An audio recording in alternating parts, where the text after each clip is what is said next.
हाँ जी, कैसे हैं सब लोग। मैं होप सब लोग बहुत अच्छे से तैयारी कर रहे होंगे एंड आई विश कि सबका पेपर बहुत बहुत बहुत अच्छा हो। जो भी अभी पेपर में बैठने वाले हैं उनके लिए मेरी बहुत सारी बेस्ट विशेस हैं आप लोगों को एंड एक्सपेक्ट करती हूँ कि आपका पेपर बहुत बहुत बहुत बहुत बहुत अच्छा जाए। एंड उसके लिए ही मैं आज आपके साथ कुछ प्रेजेंटेशन टिप्स डिस्कस करना चाहती हूँ, कुछ टिप्स डिस्कस करना चाहती हूँ फॉर एफआर की स्ट्रैटेजी ऑलरेडी मैं आप लोगों के साथ शेयर कर चुकी हूँ। जिन्हें वो स्ट्रैटेजी देखनी है कि किस तरह से लास्ट 5 डेज को मैनेज किया जाए वो भी देख सकते हैं।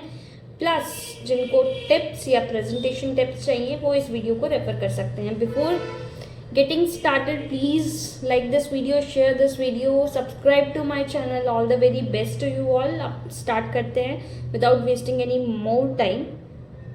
Now सबसे पहले सबसे प्रो टिप जो है फॉर एफआर पेपर, आपके मार्क्स बढ़ेंगे बट 100 मार्क्स का ट्राई करना है आपको अटेम्प्ट करने का। यहीं पर ही आपका काफ़ी इम्प्रूवमेंट हो जाएगा।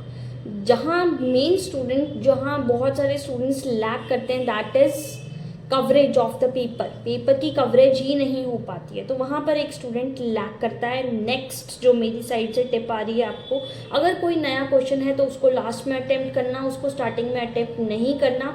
जो फर्स्ट 15 मिनट्स होते हैं उसी में आपको डिसाइड कर लेना है कि कौन सा क्वेश्चन आपको कब अटेम्प्ट करना चाहिए। ये एडजस्टमेंट्स जो दिखाई दे रही हैं वो आप ऑलरेडी देख चुके हैं या नहीं, इस चीज़ को इंटरप्रेट करके पहले से ही आप उसको डिफाइन कर लें एंड सीरीज नंबर डालने की ये क्वेश्चन मुझे फर्स्ट नंबर पर अटेम्प्ट करना है, ये क्वेश्चन आफ्टर दैट एंड ये क्वेश्चन लास्ट में अटेम्प्ट करना है। ये बहुत इंपॉर्टेंट है। आफ्टर दैट आपके 15 मिनट्स बहुत बहुत बहुत क्रूशियल होने वाले हैं, राइट, जिसको आपको बहुत अच्छे से यूटिलाइज करना है।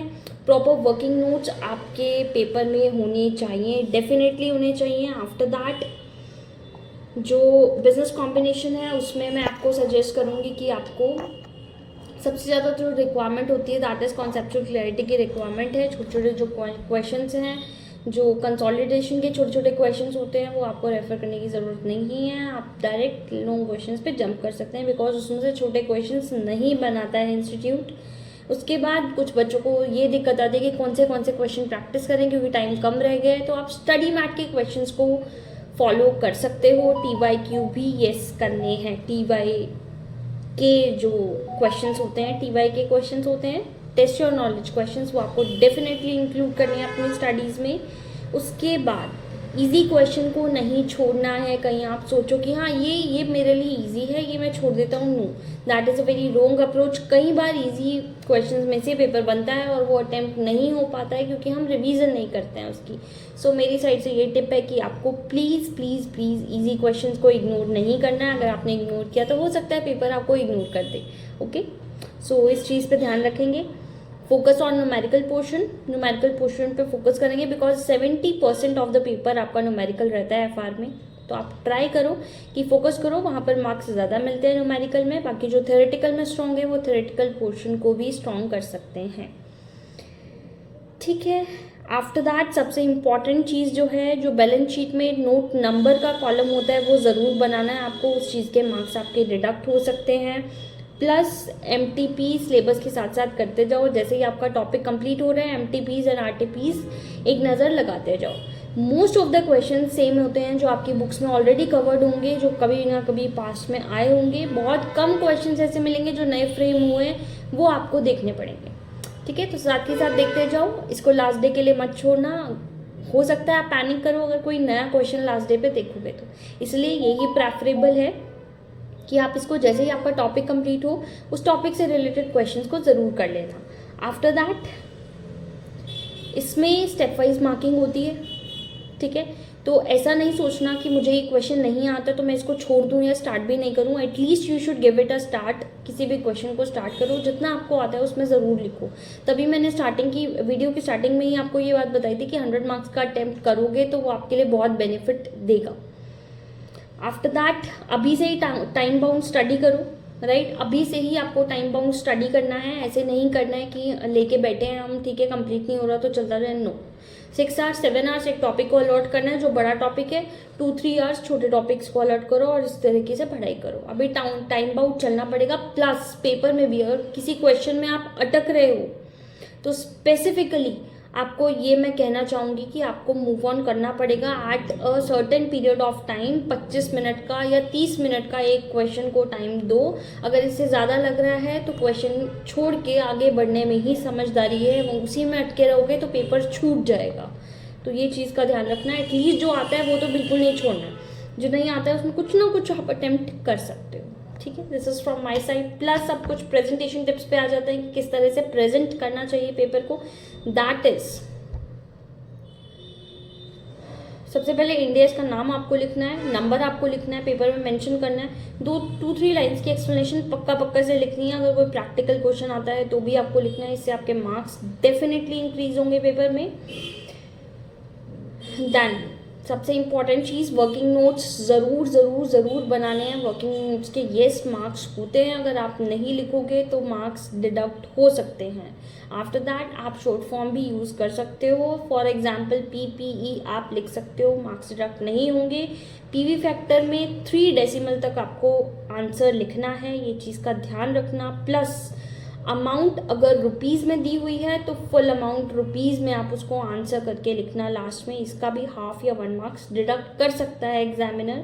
अगर अमाउंट बहुत बड़ी है, ठीक है, तो होल अमाउंट आप लिख सकते हो। अगर अमाउंट छोटी है, लेट सपोज अगर अमाउंट बहुत छोटी है, 45.1245 है, तो आप 2 डेसिमल प्लेस तक लोगे।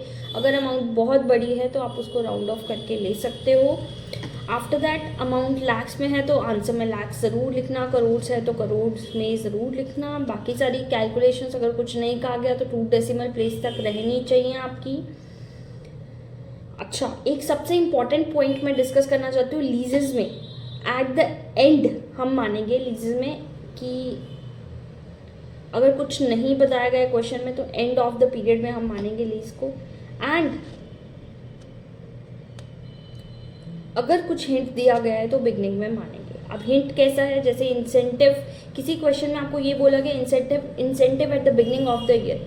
Incentive at the beginning of the year that means आपको लीजेस की जो लीजेस का क्वेश्चन है वो स्टार्टिंग ऑफ द ईयर से आपको सॉल्व करना है। तो इस तरह की बातें रहेंगी। आई थिंक मैंने बहुत डिटेल में बहुत अच्छे से आपको ब्रीफ कर दी हैं चीज़ों को, ठीक है। And I wish all the very best to you all.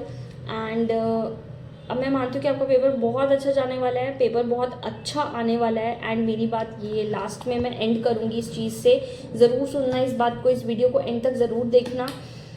Paper हमेशा इस तरीके से सेट होता है, 40% ऑफ द पेपर ऐसा हुआ है जो बहुत इजी पेपर आएगा, जो हर बच्चा सॉल्व कर सकता है। आफ्टर दैट एवरी 20 मार्क्स के लिए इंक्रीज करता है ICAI level of the paper. And सिर्फ 20-30 मार्क्स में इंस्टीट्यूट खेलता है, but due to exam pressure हम उस 40% को ढूंढ ही नहीं पाते हैं जो बहुत ईजी पेपर होता है और जो स्टडी मैट में से कवर होता है, हम उसको ढूंढ ही नहीं पाते हैं बिकॉज हम पैनिक कर जाते हैं। तो अपने आप को काम रखना है, जो पेपर आता है उस पर फोकस करना है, जो नहीं आता है उसको एक बार के लिए बाद के लिए छोड़ देना है, ठीक है। अपने स्कोर करो, मार्क्स एटलीस्ट 40 निकाल के ज़रूर निकालो। एंड उसके बाद जितना एक्सपेरिमेंट करना है आप कर सकते हो पेपर में, ठीक है। All the very best to you all. This is all from my side.